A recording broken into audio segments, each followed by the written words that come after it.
بسم الله الرحمن الرحیم. سلام، شب شما بخیر، عید شما مبارک. با کی بریم 13 به در رو نگاه میکنید؟ امشب هم با ما باشید ببینید با کی میخوایم بریم 13 به در. ما در پارک هنرمندان هستیم، تماشاخانه ایرانشهر. یه سری هم میزنیم به سالن نمایش استاد مرحوم سمندریان که توی سال 91 شون رو از دست دادیم، خدا رحمتشون کنه. ولی امیدواریم امشب با مهمون ما همونطوری که تا حالا خدا رو شکر صفا کردید صفا بکنید. یه مهمون عزیز داریم، کارگردان، بازیگر، نویسنده از یه خانواده هنری که همسرشون هم از بازیگرای خیلی خوب سینما و تلویزیون ما هستن. هومن عزیز، بفرمایید. خواهش میکنم. مرسی. هومن سیدی عزیز امشب مهمون ماست. امیدواریم ساعت خوبی رو باهاش داشته باشیم. ارادت. مرسی، خیلی ممنون. بنده هم سلام عرض میکنم. عید همتون مبارک باشه. خیلی ممنون که دعوتم کردید. خوشحالم. خیلی ممنون. یه دور اینجا بزنیم، یه سر بریم سالن استاد سمندریان که اونجا اجرا هم داشتی. درباره خیلی مسائل میخوام باهات صحبت کنم. در خدمتتون هستم. آقا ما در خدمت شما، این ما رو تنها نذارید. بفرمایید.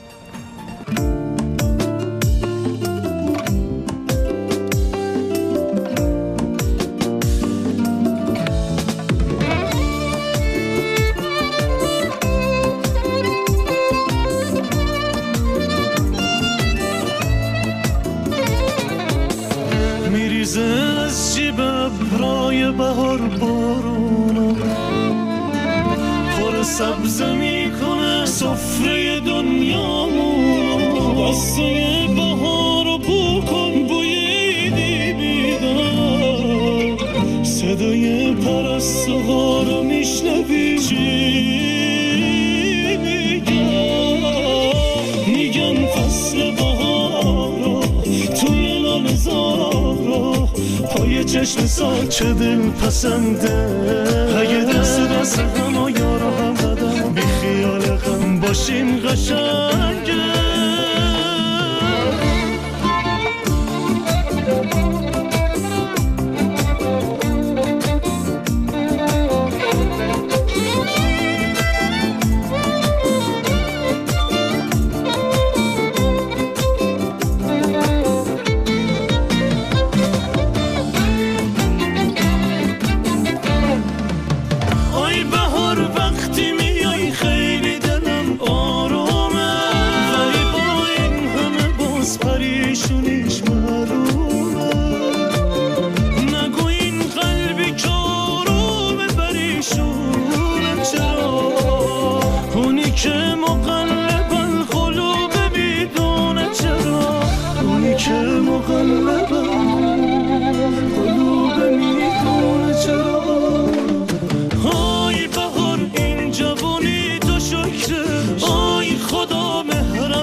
سالن استاد سمندریان اینجا برات باید خاطرات زیادی زنده کنه، نه؟ خاطرات زیادی رو زنده میکنه. آره، بیشتر دیدن تئاتر خیلی خوبه و یه تجربه کاری که با دوست عزیزم مسعود رایگان تو همین سالن داشتیم. این نمایشی بود که اجرا کردیم. آره، روزای خیلی خوبی بود در کنار بقیه همکارام و جدای اونم دیدن نمایش خیلی خوبی که بخش زیادیش تو همین سالن اتفاق افتاده بود. اینجا بازی میکردی یادته؟ آره. بیا با هم یه بازی بکن. بازی کنیم؟ نه که بازی اون تخصص شماست، ولی میتونیم یه سری صحبت‌ها بکنیم که یه سری بازی‌ها توشه. باشه. اصلا شاید حالا این حرف خیلی قلم به سلم بود تکراری به نظر بیاد، ولی خیلی تو حرف دادن هم بازی میکنن، سر آدم بازی در میارن، آدمو به بازی میگیرن. آره زیاده. قبول داری؟ آره. با تو هم بازی شده؟ معلومه، منم آدمم دیگه. آره خیلی زیاد. خب بعضی ادعاشون میشه که نه آقا من بازی نمیخورم. نه بابا چرا؟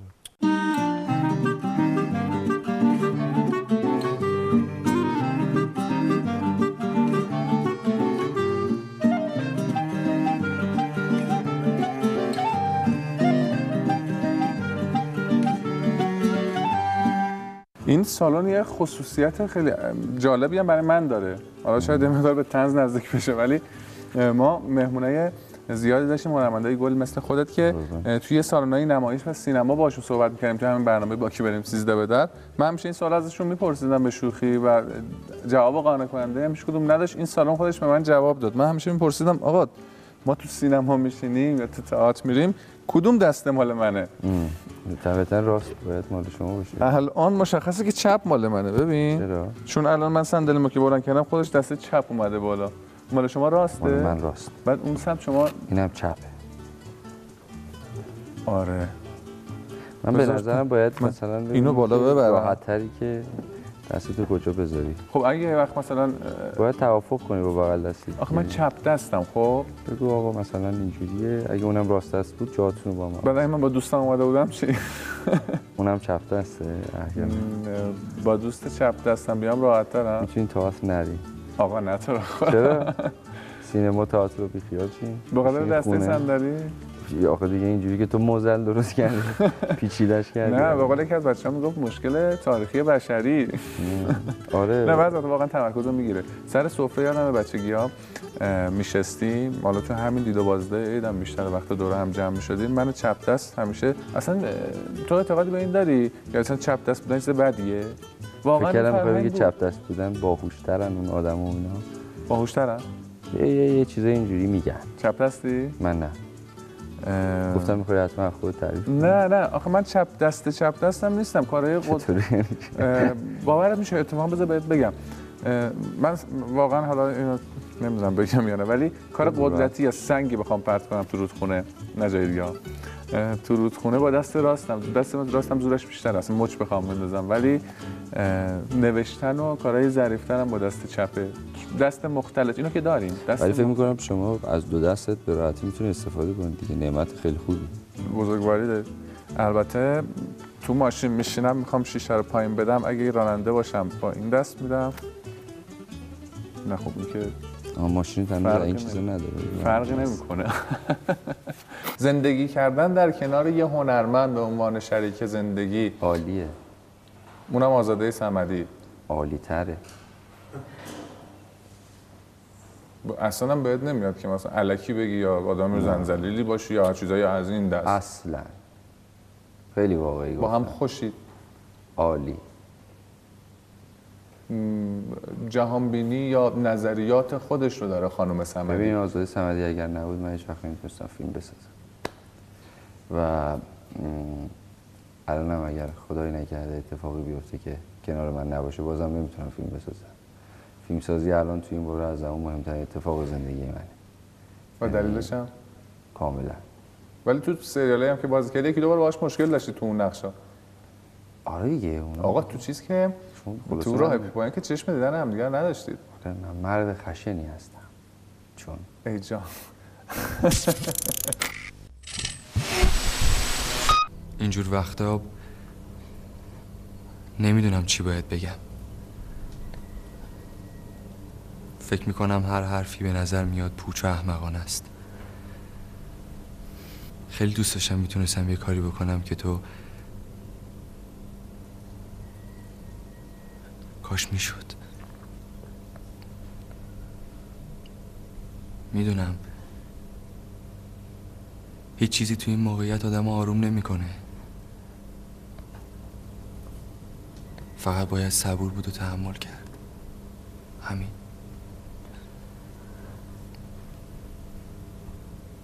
تا سریا از سریالی بود که دیده شد. توی همین شبکه‌ای که الان این برنامه با کی بریم 13 به در داره پخش میشه. اسم برنامه‌تون اینه؟ با کی بریم 13 به در. چرا؟ با کی بریم 13 به در سوال ماست. خانواده بود دیگه.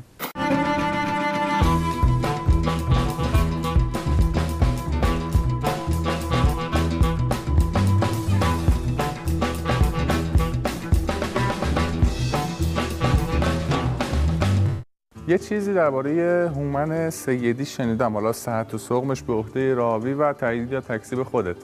که هومن سیدی از کسایی که تازه وارد این کار میشن، یعنی فیلمسازای جدید و جوون حمایت میکنه. اولا اینطور هست یا نه؟ دوما چرا اگه هست و اگه نیست باز چی میگن؟ ببین این که فیلمساز جوان حمایت میکنه که من خودم تازه وارد این عرصه شدم، یعنی اصلا درست نیست که من بخوام حامی کسی باشم. واقعا مطلب حتما کذبه.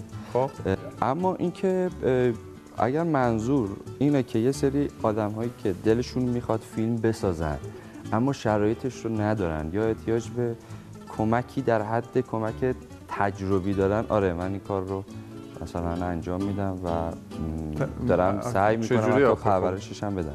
مثلا یه کاری که ما فکر کردیم که باید انجام بدیم، میگم من یه کارگاه تجربی دارم. یعنی دقیقاً یه ورکشاپه؟ بله. آره. موضوع چیه؟ یه ورکشاپ مثلا کمتر از 1 ماه هست به اسم فیلمسازی آسان و اینکه قراره که به امید خدا اگر بشه این رو راه بندازیم با این نگاه که کمکی بشود برای دوستانی که شرایط فیلمسازی ندارن. خب این تزش و طرح و ببین یه چیزی که همیشه منو نه میخوام ببینم از جایی گرفتی نه یا فکر خودت؟ مثلا من همیشه یادم میاد که تو شهرستان خب زندگی میکردیم، توی اون سالها هم خب خیلی به لحاظ امکانات ضعف داشت، هنوزم داره، ولی خب اینقدر دیگه راحت نبود که یه دوربین دیجیتال واقعا آدم داشته باشه که بتونه کار کنه. همیشه این منو اذیت میکرد که هیچ جا شرایطی واسه یه ساخت فیلم فراهم نبود. دو حالت بیشتر نداشت، یا تو این روحیه رو داشتی و این جسارت رو داشتی که می‌خواستی بری فیلم بسازی و شرایطش نبود، یا اینکه شرایطش بود و تو این جسارت رو نداشتی. در هر دو صورت نمیتونستی فیلم بسازی.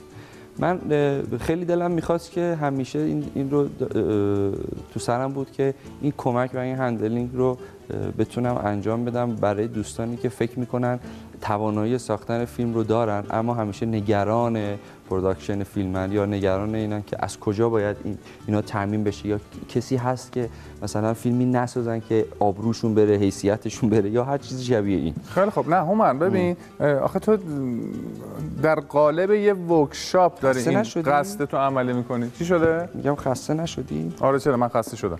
بشین. گویا مجبورم خسته باشم الان. نه مجبور نیستی، من میشینم. نه منم میشینم، همینجا هم میشینم. همونجا هم بشین. خب درباره اینا که اصلا جای نشستن هست، اینا چیز دیگه جریان داره. اینا مثلا شما تئاتر اگه بیای ببینی اصلا صندلی نباشه، با اینا رو بذاری بشینی قشنگ نگاه کنی تئاتر رو، لذت ببری، بعدم با کمردرد بری بیرون. کاش ارزششو داشته باشه. خیلی وقت داره. خب حالا اون بحث تمام کنیم بعد میرسیم به این جای نشستن. اتفاقا بحث بدی نیست. ببین تو در قالب یه ورکشاپ این کمک تو میخوای عیان کنی. خب من تصور دستم بر نمیاد. خب من بهت میگم مثلا پیشنهاد دارم تو بگو چرا از این استفاده نکردی. چیزایی که به ذهن هر آدمی ممکنه برسه. تو آیا از کلمه ورکشاپ این برداشت رو نداری؟ حالا شاید تو نداشتی که این کارو نکردی، ولی این برداشت رو نداری که آقا یه سری آدم رو بعضی ها به واسطه چهره و سوابقشون دور هم جمع میکنن و حتی یه بستری برای استفاده از چهره و توانمندی های بروز داده خودشون مهیا میکنن برای اینکه چند نفری رو دور هم جمع کنن، یه انتفاع مالی داشته باشن، از درش یه اعتباری برای خودشون کسب کنن. ببین چیزی که وجود داره اینه که خب خدا رو شکر من اصلا اینقدر چهره دوست داشتنی نیستم که آدما بخوام به خاطر دیدن من باشن بیان. این اصلا چیز نیست، این واقعیت. خب اینو که شکست نفس. نه نیست. این دلیل تو قبول ندارم هومن. نیست، واقعا نیست. به خاطر اینکه خودم میدونم. ببین به نسبت حساب کن دیگه. به نسبت این حساب کن ما چقدر بازیگر دوست داشتنی توی این مملکت داریم و چقدر آدم‌ها هستن که برای دیدنشون لحظه شماری میکنن. من واقعا جزو اون کاتگوری نیستم به خاطر اینکه خودم خواستم نباشم. پس مطلب اینجاست که دلم میخواد که ما محدود داریم آدم برمی‌داریم و دلمون نمیخواد که مثلا یا بیایم 6 ماه ثبت نامی در کار نیست، مثل یک کارگاه خصوصی 20 روزه 25 روزه میمونه.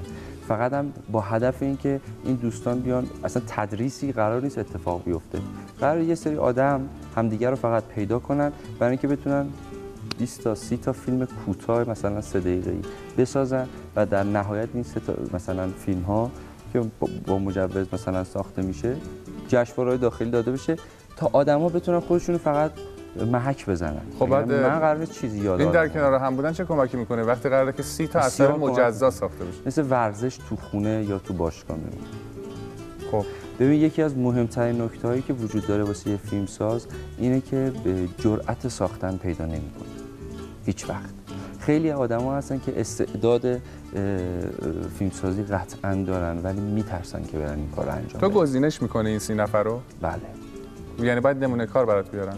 فکر کنم من یه نفرش. نه برای من قرار نیست که نمونه کار بیارم. من فقط میگم که این ورکشاپ برای کسایی است که در واقع با مقوله فیلمسازی غریبه نیستن.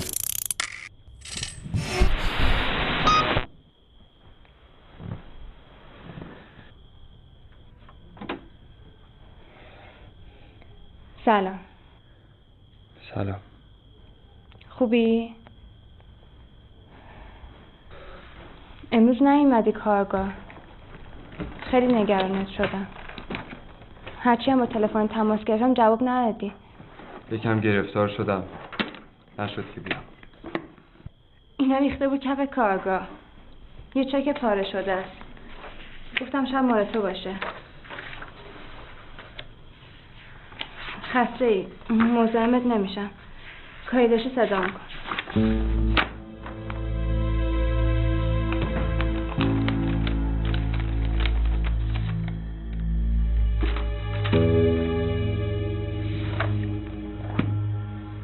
اینجا حدود 1 ماه اجرا داشتی. بله 1 ماه یا 40 روز. ولی هومن سیدی رو کمتر به عنوان یه بازیگری که از تئاتر پرورش پیدا کرده باشه میشناسن. حالا اینی که هومن سیدی رو آیا بهتره به عنوان یک بازیگر بشناسیم یا تخصص دیگه‌اش که حالا دربارش حرف میزنیم این خودش بحث جداگونه ایه. ولی چی شد که به تئاتر رو آوردی و یه همچین اجرایی داشتی؟ در واقع خیلی برای من فرقی نمیکنه. یعنی بارها هم گفتم که تو کدوم مدیوم باشم واقعا برام فرق نمیکنه، تلویزیون، سینما، تئاتر، هر کدوم که بیشتر به دلم بشینه و فکر کنم که چیزی برای عرضه دارم و دلم میخواد این تجربه رو انجام بدم قطعا میام و با کمال میل داخلش در واقع کمک میکنم و کمک میگیرم برای اینکه اون اتفاق بیفته. یعنی ماهیتش برات مهمتره؟ بله معمولا نه برای من فکر میکنم، برای خیلی از دوستان دیگه هم همین هست. بعضی میگن من تو تئاتر خوب نیستم یا من دوست دارم سینما. من نگفتم تو تئاتر خوب هستم یا تو تلویزیون مثلا بعد این رو واقعا مردم باید تشخیص بدن. منتها من حرفم چیز دیگری است. من میگم که یه موقعی خودم دوست دارم که یه اتفاقی بیفته. حتما اون دوستمونم که میگه من تو تئاتر خوب نیستم دلش خواسته این تجربه رو بکنه، دوست داره که خودش بیاد رو صحنه. خب این دوست داشتن ارزشش خیلی زیاده. حالا اینکه اگر خوب نبوده به هر دلیلی یا از عدم تجربه کافی میاد یا خودش اینجوری احساس میکنه، خیلی آدم خاکی است ولی اینکه ماهیتش رو واقعا برام خیلی توفیق نداره، فرق نمیکنه. هومن یک تکنان رو میشه به عنوان کار اولت بشناسیم؟ آره اولین کار سینمایی بود دیگه اون اصلا. پا برهنه در بهشت چی؟ پا برهنه سومین کار سینمایی بود. سومین کار؟ دومی همون چهارشنبه سوری که نقش کوتاهی داشتی و نامزد شخصیتی بودی که ترانه علی دوستی بازی میکرد. درسته؟ بعد آیا دیالوگی هست در طول حالا چه اونایی که خودت نوشتی چه اونایی که بازی کردی که تو ذهنت مونده باشه، دوستش داشته باشی و الان مثلا من خواهش کنم ازت که اون دیالوگو بگی؟ یه جا در صحبت پا برهنه بهشون من حافظه خوبی ندارم. شاید یادم میاد که اگر دیالوگ درست بگم یا شخصیتی که بازی کردم یه نجوایی داشت که همیشه خیلی دوستش داشتم. میگفت هیچ چیز در روی زمین این ندا را تایید نمی کند، اما قلب من سرشار از امید است. حسش هم همین بود؟ 7-8 سال گذشته. نه این نبود. عیده نگم با چی حالی بود خیلی بهتره. آره چون اون خیلی آدم غمگینی بود. آره ولی یه همچین چیزی بود. خیلی به نظرم این دیالوگر وقتی بهرام عزیز نوشت دوستش داشتم. بهرام توکلی. بله تا الان اینقدر سعی کردم کاری رو انتخاب بکنم که دارم تو سینما میبینمش، تو خونه میبینمش، حالم از خودم بد نشه، همین رو خودم نکشم از خجالت تو صندلی فرو نرم. تلاشم رو کردم، ولی اینکه واقعا چقدر این اتفاق افتاده رو واقعا باید مردم بگن. یه موقعی هست من تصمیمایی که گرفتم اشتباه بوده، اصلا فکر می‌کردم این کار خوبه و باعث خجالت من نمیشه، ولی رفتم انجامش دادم و با اعتقادم انجامش دادم. بعد نه نهایت اینقدر مثلا کار بدی شده که اصلا جای دفاع نداشته. ولی هیچ کاری رو شروع نکردی که مطمئن باشی بده؟ حالا مثلا یا به عنوان انتفاع مالیش یا به خاطر ابدا. اصلا ابدا. خب این خیلی خوبه. شده کاری رو مثلا بگم که باشه الان به خاطر وضعیت مالی میرم انجامش میدم، اما به جرئت میتونم بگم که اون کار از یه مدیوم بسیار بسیار بالایی برخوردار بوده. یعنی یک متن که تو چارچوب درست قرار گرفته باشه داشته. در مرحله اول کارگردانی پشت ماجرا بوده که سابقه خوب داشته. در کنار کسایی بازی کردم که خودم بهشون اعتقاد داشتم. لااقل ممکنه یه جایی از دستم در میرفته مثلا دیگه از دست من، یعنی خارج بوده. یعنی خب من که کاستینگ نبودم، اما درسته. موقعی که دارم قرارداد می‌بندم خیلی برام اهمیت داره که دوستانی که در کنارم هستن کیا هستن. خیلی برام مهمه. شده بارها که دوستانی دیگری بودن یا آدمایی بودن که فکر می‌کردم من در کنار اینا جایگاهی ندارم. حالا خیلی میتونن آدم‌ها تصور کنن که چقدر آدم خودخواه و خودبین نیست. خیلی برام مهم نیست این تصویره، اما یه کارهایی رو فکر می‌کنم که ارزش انجام ندادنش حتی ارزشش بیشتر از انجام دادنش. یعنی تو دوست نداری به هر قیمتی دیده بشی؟ دیگه اجازه بده اینو نگم دیگه. الان 10 سال از حضور من تو سینما و تلویزیون میخوام بهش بپردازم. نه کاملا مشهوده. من حتی به یک شکل زیادی به این دلیل که دلم نمیخواست حتی این اتفاق خیلی بیفته و بالا پر پیدا بکنه از سینما مدت زیادی است که کنار ببخشید من ولی بذار اینو الان که روبروی همین بهت بگم. اگه من این شایبه به ذهنم بیاد که خب شاید به هومن سیدی کار خاصی پیشنهاد نشده، نمیتونه خیلی غیر منطقی باشه حداقل در ظاهر. قبول داری اینو؟ تو سینما منظورت؟ سینما حالا تو به هر حال تو تلویزیون که کمتر می‌بینیم این اواخر. شاید حالا به خاطر 30مین روز و نارضایتی که از اون داشت و رسانه‌ای هم شد. نه من بعد 30مین روز سریال تا ثریا رو کار کردم که خیلی اتفاق خوبی بود. پشتبند اون در واقع سریال تهران نو یا همون مهرآباد که آماده پخشه رو کار کردم که خود این دوتا مجموعه نزدیک 14 ماه طول کشید که بعد تا ثریا، یعنی من 3 تا ثریا رو شبکه 1 رفتی؟ بله. و بعد از اون میگم 14 ماه درگیر بودم که میشه به عبارتی تا 7-8 ماه گذشته که بعد درگیر فیلم سینمایی بودم و تئاتری که اجرا بردم. در واقع هر بازیگری با هر مدیومی این رو بدونید توی سینما و تلویزیون بهش پیشنهاد کار می شود. نه اینکه خیلی دیگه بدشانس باشه یا منفور شده باشه یا فراموش شده باشه یا عقب مونده باشه. ولی میگی تو گریبان همچین مشکلات کردن نام بردی، گریبان تو نگرفته بود و گزارش‌کاری خودت باعث نه خدا رو شکر این اتفاق نیفتاد. من ببین اتفاقی که بعد از مثلا پروسه فیلم های سینمایی که اتفاق افتاد و پشت سرم من کار کردم، اتفاقی که افتاد به این دلیل بود که من کشیدم کنار و سعی کردم که یه جوری حرکتش بدم به سمت تلویزیون و اونم این بودش که تمام پیشنهادها بسنده کرده بود به یک نوع و روش خاص و یک مسیر خاص بازیگری. یعنی یه لاین مشخص، یه تیپ یا شخصیت مشخص برای هومن سیدی در نظر گرفتن. کاملا. یا حالا این ترس کارگردان یا ترس تهیه کننده بود یا حداقل اینجوری تصور می‌کردن که خب این یه مدلی از بازیگری رو حالا بلده، پس همون مدل رو ادامه بدیم، در صورتی که میگم اینم جزء اون ایده‌های من نبود و خیلی برام اهمیتی نداشت که حالا رو پرده بدرخشم یا مثلا یا رو تلویزیون ندرخشم. نه اینش خیلی برام واقعا پس ماجراجویی نداشت. آره این برام مهم بودش که در واقع من به سرعت پیشنهاد سریال راه بی پایان رو بعد از اینکه خیلی هم به من میگفتن اشتباه داری میکنی و داری میری فیلم قدم به تلویزیون میذاری، بعد دیگه کار سینمایی کمتر بهت پیشنهاد میشه، نکن این کارو.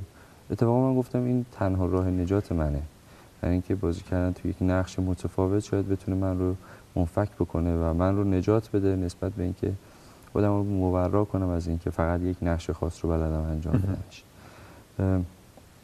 این شد که اون کار رو انجام دادم. پشت بندش هم اتفاقات بهتری افتاد. حتی تو کار سینمایی سینما هم به نفعت شد. به نفعم شد. چهارشنبه سوری قبل از راه بی پایان بود؟ بله، چهارشنبه سوری قبل از راه بی پایان بود و در واقع من نقشای متفاوتی رو بازی کردم تو سینما که حالا بدشانسی من خیلی هاشون اکران نشدن یا سینما دوست نداشته اکران کنه یا ممنوعه یا مشکل داره یا هر چیزی. اینه که نه، خدا رو شکر این اتفاق نیفتاد. قطعا منم با سیلی از پیشنهادات طرف نبودم که حالا این انتخاب وسیع رو ولی داشته خب باشم انتخابایی داشتی که بیام بگم که حالا مثلا نه من همه رو رد می‌کنم. نه اینجوری نبوده. اگر مثلا تو این 10 تا کاری که در سال بهم مثلا فرضاً تو سینما یا پیشنهاد می‌شده، اگر یک دونش من رو در واقع یک ذره جدا می‌کرد از مسیر همونی که عرض کردم، همون خط مشخص بازیگریه، حتما میپذیرفتمش، حتی بسیار. اگر کوتاه هم میبود.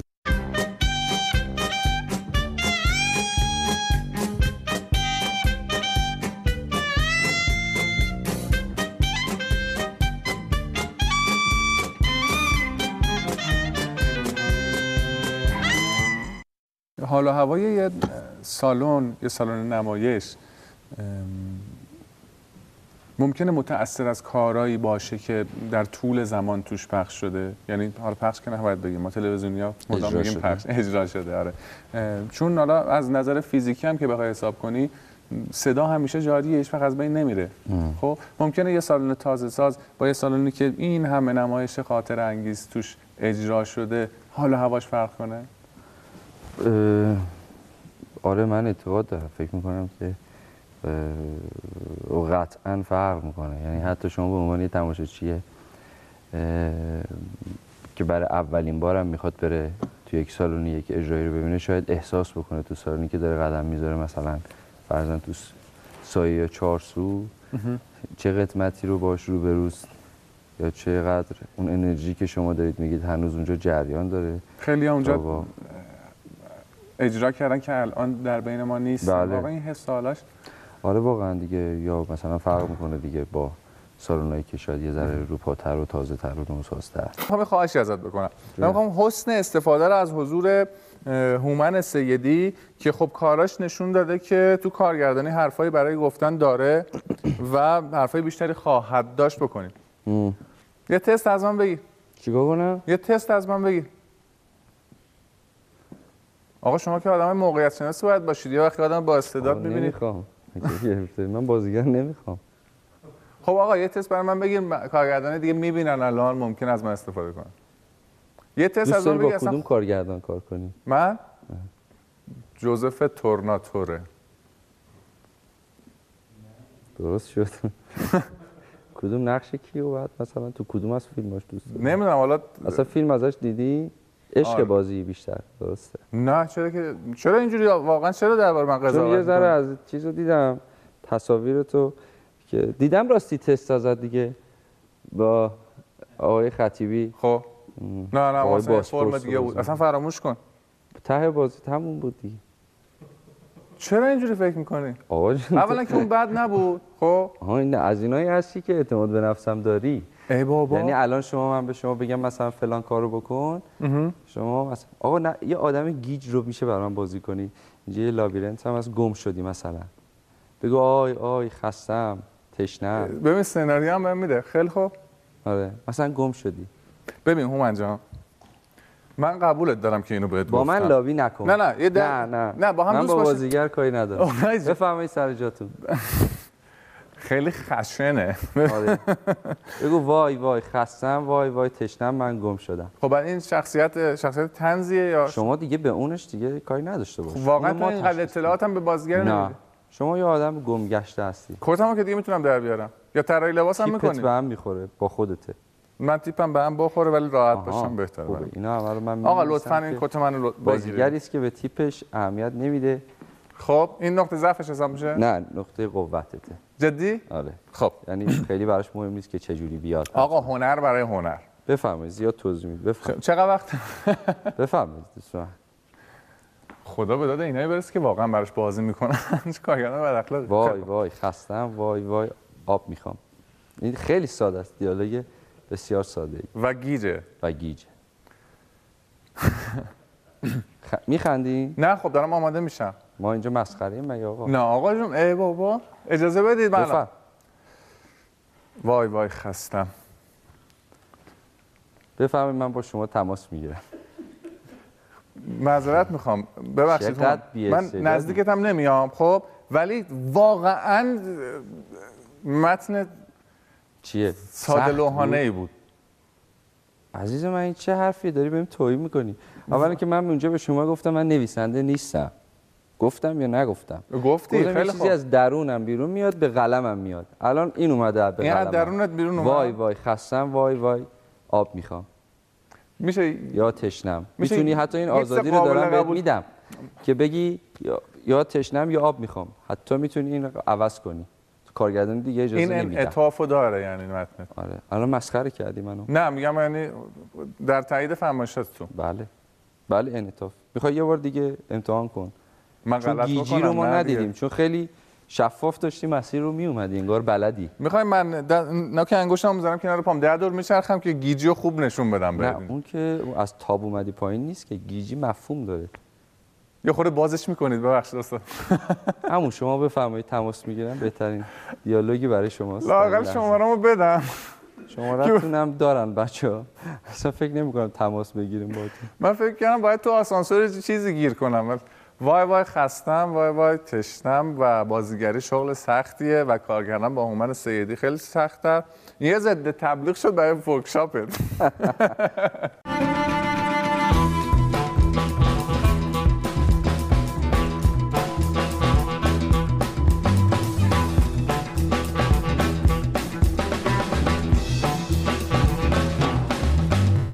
آقا این کت ریش ریش داستانش چیه؟ این مال در واقع قبل قرارداد فیلم و بعد قرارداد فیلم. اینا میپوشیم پولامون زود. جواب میده؟ نه ولی حداقل دلخوشیه دیگه. جواب که تا الان نده. گفتم شاید اینجا پوشیدی از تهیه کننده ما پول بگیرید. آره دیگه اینو گرفتم که خب پس سر کار حالا بعدی چیکار هم که با این می‌کنی کد حالا؟ رفتی بگو تا حالا جواب نداده. اسم این بازی چیه؟ من بازیه؟ می‌چرخم توپیو. تو گفتی که بازی کنیم. نه من گفتم تو صحبتامون یه بازی بکنم، ولی خب شاید اینم بازی باشه. مثلا شبیه یه بازیه که من اسمش رو یادم نیست. اسمش چیه؟ آره Catch Me If You Can. اگه میتونی منو بگیر. لابیرنت. من تو کی؟ گرفتم. آره. یه بازی هم بود اون وقتا تو این آتاریا بود. آره. آتاریای قدیمی یادت تک دسته بله. که یه موجودی اینجوری دهنش باز میشد، باید از دستمون فرار می‌کردی. سنم اونقدر نیست ولی آره. اتفاقا درباره سنت خیلی اطلاعات کمی از خصوصیات، حالا خصوصیات که نه، درباره اینکه از هیچ کس اطلاع خاصی نیست، ولی خیلی اطلاعات کمی در مورد مشخصاتت هست توی جاهای مختلف. چیا هست مثلا؟ مثلا میدونیم که تو متولد رشتی و 1359 به دنیا اومدی، بله. ولی هیچ جا من ندیدم که ماه تولدت نوشته باشه. آذر ماه. میذاشتی حدس بزنی. حدس بزن. بریم عقب. اتفاقی نیفتاد. نه اشکال به نداره. خدا اگه بتونی حدس بزنی بگو. آخه من حدس بزن شما الان. بهمن. نه دیگه الان گفتم آذر، شما الان با طبیعتا میگی آذر. آذر. نه. دیدی؟ ببین داره با من بازی میکنه. نه باور کن من 2 ماه به دنیا اومدم. توی شناسنامه یه ماه دیگه است. یه ماه واقعی هم دارم. چرا این کار کردی؟ سقر سنی؟ دوست داشتیم. من تو سینما هم اینا هست، من فکر کنم تو فوتبال هست فقط که مثلا نه شناسنامه دیگه رو گفتن زودتر شناسنامه تیزر بگیم زودتر بیایید تو سینما. واقعا من آدم ساده ایم، یعنی همین دارم واقعی باور میکنم. خیلی هم خوب بازی میکنه. آره دیگه پول میگیرم و همین کارا رو بکنم. به نظر خودت تو کدوم موفق تری، تو کدوم خوب تری؟ هومن سیدی توی تئاتر، هومن سیدی توی سینما، هومن سیدی توی تلویزیون؟ واقعا بهش فکر نکردم تا خوب و واقعا چی ببینیم، چون من خوبی که خودت راضی کنه. هیچ وقت خب من خیلی آدمیم که دیر راضی میشم واقعا، به خاطر اینکه یا اینجوری تربیت شدم که ایدئال چیز دیگری است، ولی واقعیتش اینه که تو تمام این کاری که کردم تا حالا به ایدئالم اصلا نرسیدم، ولی ممکنه تو بعضی از کارام به ایدئالم یه ذره نزدیک شده باشم، اما هیچ کدوم از اون کارهایی که انجام دادم تا الان منو به اون حال خوبی که باید میرسونده نرسونده. شاید به خاطر میگم تربیت اشتباهی است که اساتید محترم داشتن رو بنده. اونم به خاطر اینه که من واقعا یعنی راضی نبودی از این تربیت؟ نه خیر، منظور من اینه که به ما یه لولی رو نشون دادن، یک تصویری رو از سینما و هنر و بازیگری نشون دادن که خب ایدئال اونا هم بود، ولی این رو به ما نگفتن که این ایدئال هیچ جا یافت می نشود. لااقل در سینما یه اوتوپیایی ترسیم کردن برای آره کار ببین اشتباه بوده دیگه. یعنی به نظرم باید یه تور میذاشتن برای ماها، ما رو میچرخوندن تو سینما، گفتن ببین تش اینجوری میشه ها، یعنی تش همینه. این که میگی چرا مثلا کدوم کار راضیت بیشتر میکنی و کدوم فکر میکنی درست تره، میگم که من هیچ وقت به عنوان یک بازیگر همه مجموعه نیستم اصلا. آها. یعنی من به تنهایی که نمیتونم کاری انجام بدم. خب آدم به خودش بدهکار نباشه، میدونی؟ یعنی خب آره اون بخشش رو تا الان انقدری سعی کردم کاری رو انتخاب بکنم که دارم تو سینما میبینمش، تو خونه میبینمش، حالم از خودم بد نشه، همین رو خودم نکشم از خجالت، تو صندلی فرو نرم. تلاشم رو کردم، ولی اینکه واقعا چقدر این اتفاق افتاده رو واقعا باید مردم بگن. یه موقعی هست من تصمیمایی که گرفتم اشتباه بوده، اصلا فکر میکردم این کار خوبه و باعث خجالت من نمیشه، ولی رفتم انجامش دادم و با اعتقادم انجامش دادم. بعد نه نهایت انقدر مثلا کار بدی شده که اصلا جای دفاع نداشته. یه روزی هومن سیدی تو فیلم من بازی میکنیم، یه روزی تو فیلمت بازی میکنم، روز مرگ منه دیگه جدی شدیم. تو هم داری جدی میگی؟ بله اصلا شوخی نمیکنم. ان شاءالله که 100 سال زنده من باشی. تو فیلم سازی باج نمیدم. چرا؟ کی خواست باج بگیره؟ خب الان داری. نه من میگم من انقدر خودمو به آماده میکنی، انقدر خودمو به اون چیزایی که تو میپسندی نزدیک میکنم که موفق بشم این افتخار کسب کنم. آقا قربون شما. الان دیگه روز مرگت که نیست که نه بابا شو. من نگران جانت بودم. نه من تو رو افتخار هنر ایران میدونم به دلیل اینکه خیلی جاها پرچم ما رو بالا بردی. فدات بشم. خیلی جاها برای ما افتخار کسب کردی و گفتم برای یه آقا پسر 1359 شاید این دغدغه‌هایی که تو داری، این تلاشایی که تو میکنی خیلی زود به نظر بیاد، ولی دمت گرم هومن. مرسی. دم شما گرم که همچین برنامه‌ای رو تا این موقع شب بعد از یک برنامه سخت قبلی و بعدی همه چیمون رو لو داد با هم. میخواین دوباره برنامه ریزی کنین و مهمان بعدی هم بیاد و ما الان داریم وانمود میکنیم که همین الانه. کیه؟ الان فروردین ماه 92. دروغ نگی. وانمود میکنی؟ نه انقدر تابلو وانمود. نه آقا الان هنوز بگو هنوز 91 بگم بازم رو دیگه مثلا فکر کنید چی بگی که از این بدتر بشه دیگه بگو. آره الان هنوز 91یم، هنوز الکی میگیم عیدت مبارک، ولی این تفریام دارن زحمت میکشن برای اینکه شبانه روز واقعا برنامه به موقع پخش برای شما عزیزان که لحظات خوب و خوشی رو داشته باشید. ایشالله که لحظاتون خوب باشه و 4 صبح هم هست. 4 صبح هم هست. درباره همین پوزیشنی که الان گرفتیم، این حالتی که الان نشستیم، شاید بد نباشه حرف بزنیم. همونطوری که گفتی بعضی از نمایش‌ها وقتی که اقبالش زیاد میشه، اون صندلی‌های مخصوص تماشاچی‌ها پر میشه، مردم برای دیدن نمایش به اینا پناه میارن. خوشبال اون نمایش که میدونی دیگه بهترین و جذابترین چیز فکر میکنم برای بازیگر اینه که وقتی رو صحنه است ببینه پشتی میاد روی زمین یا نه. یعنی تمام صندلی‌ها پر شده، حالا پشتی هم قرار پر شه. یعنی واقعا نفس تماشاچی بسته است. خیلی لذت بخش. برای من که اینطوریه. حتما برای دوستای دیگه هم همینجوریه.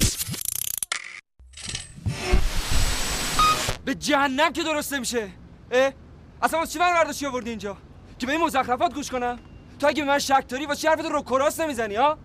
من به تو شک ندارم. دروغ میگی. یعنی رود نمیشه حرفتو بزنی. بس کن منصور. چرا متوجه نمیشی؟ من گیج شدم. دیگه دارم قاطی میکنم. توقع دارم کمکم کنی. کمکم کنی که از این گیجی در بیام، نه که بیشتر به هم بریزی. انتظارم نداشته باش که من یا بقیه بچه‌ها به تو اعتماد مطلق داشته باشیم. تو فقط عصبی میشی، داد و بیداد میکنی. اما اینا جواب من نیست. من میخوام بدونم چه خبره. این حق منه.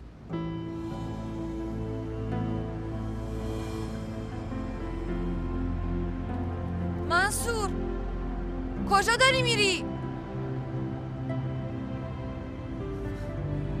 سیروس مقدم کارگردانی تا ثریا رو انجام میداد. بله. کار کردن با سیروس مقدم سختی‌ها و آسونی‌های خودشو داره. تو چطوری بود حالت؟ خیلی هم میگفتن سخته با آقای مقدم کار کردن. منتها من چون قبل از شروع هر کاری سعی میکنم جنگامو بکنم که بعداً حرف و حدیثی نمانه. واقعا به هیچ مشکلی بر نخوردم.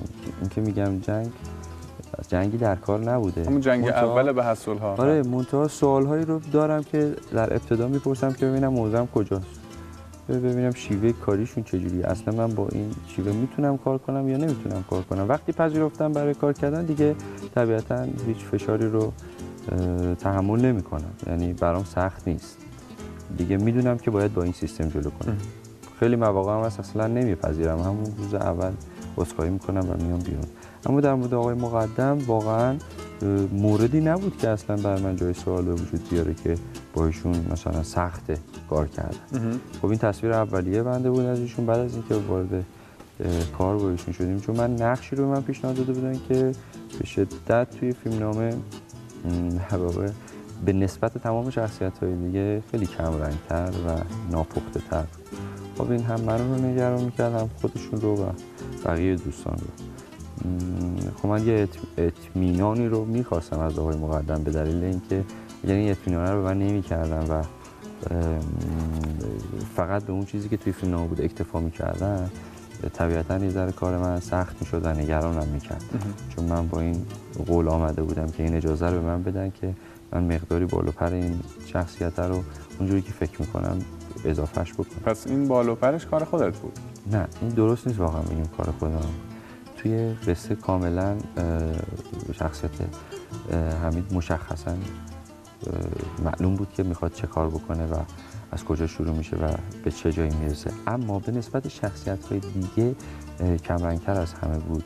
کمرنگیش باز اهمیتی نداره واقعا. مهم اینه که چه اکتی انجام میده و چه عملی رو انجام میده. اکت انجام میداد اما اصلا پیش زمینه‌اش مشخص نبود و هزار ماجرای گشت شده از حوصله این مصاحبه اصلا خارج باشه. منظور اینه که آقای مقدم بسیار با آغوش باز و فکر باز پذیرای هر گونه نظر و انتقادی تو هر شرایطی که ما کار میکردیم بود. اینکه تاکید میکنم هر شرایطی، خودتون بهتر میدونید سر سریال سر فیلم آدما تو شرایط مختلف خسته میشن و این یک امر بسیار طبیعی است، به خاطر اینکه کار طاقت فرسایی رو داریم. درسته. این بسیار هنر بزرگی است که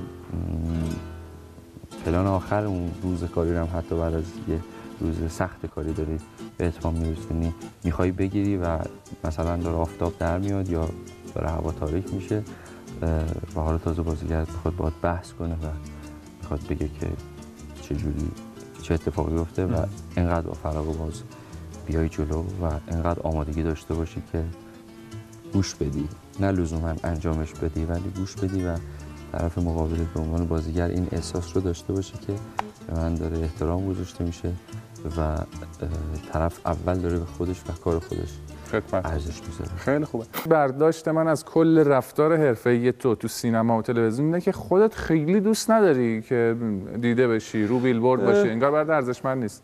ببین واقعیتش اینه که نمیتونم بگم نه، نمیتونم بگم آره. تمام ماجرا نیست. وقتی تو یک چیزی رو دوست داری به تبعش یه اتفاقات دیگه هم میفته که میتونه دوست داشتنی باشه یا میتونه دوست داشتنی نباشه. میدونی؟ نه الانا دیگه واقعا نه. شاید یه دوره‌ای برام جذاب بود. خب. میگم همه ماجرا هیچ وقت برای من نبوده. یه دوره‌ای برای من جذاب بود. ولی الانم برام جذاب هست. اما میگم همه ماجرا نیست و هیچ وقت برام اصل نبوده دیگه. هیچ وقت. که دیده بشی. آره. ولی بعضی از کسایی که خودشونو تو صنف تو میدونن همه چیزشونه ها و روی خیلی چیزا پا میذارن. خب اصلا اینو قبول داری؟ دیگه اونجوری دیدی اصلا همچین آدمایی که من میگم؟ آره دیدم و خب اونا فکر میکنم به تبع موقعیتی که براشون پیش اومده یا شاید از عدم شناخت درست در مورد این جریان میاد دیگه. فکر میکنم به زودی متوجه جریاناتی خواهند شد. نه آقا آدم سراغ دارم 70 سال متوجه نشده. درسته. خب پس حرفمو پس میگیرم. نمیدونم واقعا به چی فکر میکنن. من میگم که خب آدما باید به نفعشون باشه. در هر صورت هر تصمیمی که دارن میگن شاید به نفعشونه که اینجوری فکر بکنن به ماجرا. گلایه‌ای نمیشه کرد. شاید پیشرفت بیشتری هم به نسبت من و امثال من بکنه. من با عید چطوری؟ عید خیلی خوبم. یعنی همیشه هر وقت که این تغییر داره اتفاق میفته تنها فصلی است که خیلی خیلی موضوعم روشنه. یعنی حال خوبی دارم همیشه. امیدوارم همیشه هم همینجوری بمونه. مال خاطرهاته؟ یعنی مثلا عیدا بهت خوش گذشته قبلا یا کلا با بهار یه جور دیگه؟ نه لزوما هیچ تعطیلات عیدی رو خیلی تعطیلات عجیب غریبی واسم نبوده. یعنی همیشه تعطیلات معمولی بوده ولی همیشه برام دوست داشتنی بوده.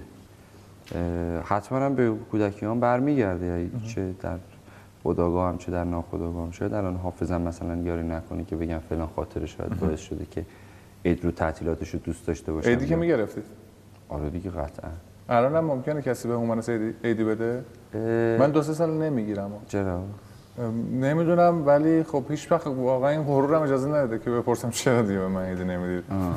به خاطر اینکه یه نگاهی به خودت تو آینه بنداز متوجه شدی برای سن سالمه. آخه یه هویی قطع شد مثلا کمم نشد. یه هویی همه با هم بایکوتم کرد. ولی خب ما با کمش هم راضی بودیم. حالا ببین کم کم هم یهو شما یه نفر که نیست. ببین درباره عیدی هم که با هومن عیدی حرف میزنیم تلخ میشه. نه حالا اینو شوخی میکنم ولی عیدی بله عیدی خوبم گرفتم. نه حالا لزوما پول ولی عیدی خوب گرفتم که همیشه هم دوستش داشتم دارمش. آره ما سالیم دیگه واقعا مثلا پولایی که مادر بزرگم بهم میدادن پدر بزرگم بهم میدادن یه دنیا خوشحالی بود واقعا. تا مدت ها نگرش می‌داشتم یا باهاش زندگی ها میکردم. الان که بهش فکر میکنم یا متوجه میشم که آره شاید به این دلایلی تأثیر داشته. تأثیر داشته. ولی خب بهار حالا اینا که از نظر فیزیکی هم بررسی کردن و بهش رسیدن دانشمندا. بهار فصلی که آدم بیشتر میخوابه. شاید حالا این تعطیلات عید اول هم دامن بزنه به این اتفاق. شاید حالا هومن عیدی هم مثل بعضی آدم خوابالو. اصلا ما نه دیگه باتریه. یعنی چیز باتری رو عوض می‌کنی. بیدار میمونی تا تموم شی. دیگه عزیزم 5 صبح دیگه. حالا هیچ 5 صبح بزنم تو سر ما. نه. مثل اینکه همه ما خوابیم فقط هومن بیداره. نه ولی کلا میگم همین برنامه است. آره.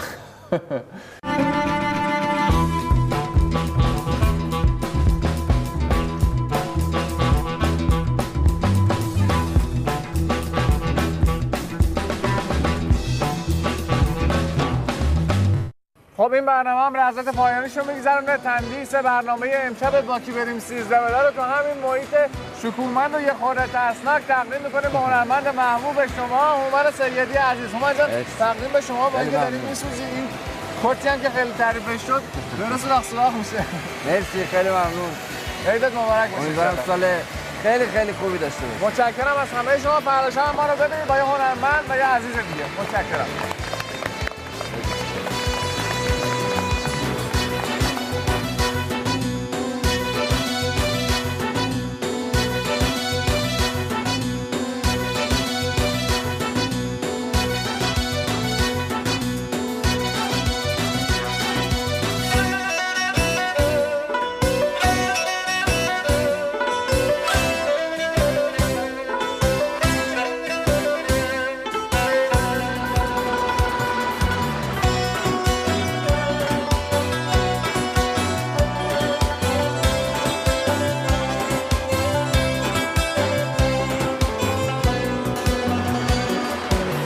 که قدمات رنگ خنده هات مژده فصل گرماست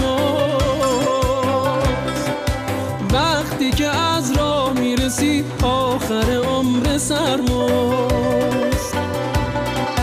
ای که قدمات رنگ خنده هات مژده فصل گرماست. وقتی که از راه میرسی آخر عمر سرماست. دلمون شاده خونمون آباده، دلمون شاده خونمون آباده. نامه عطر گل رو توی دست باده، نامه عطر گل رو توی دست باده.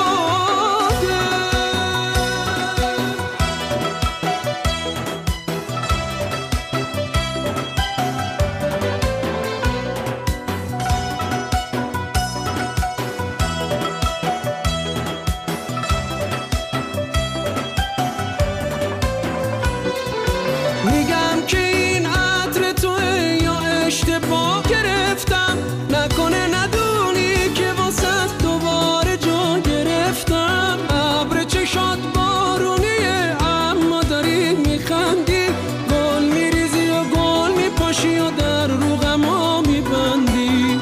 گل بریز های های رو قد کو، های های رو قلب سرا، دست بکش های های رو زلف دشت، های های رو دوش دریا.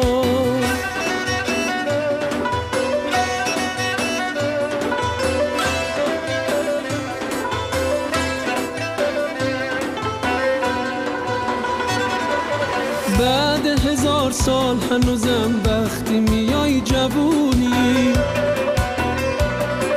ما هرچیم عوض بشیم تو هر دفعه همونی.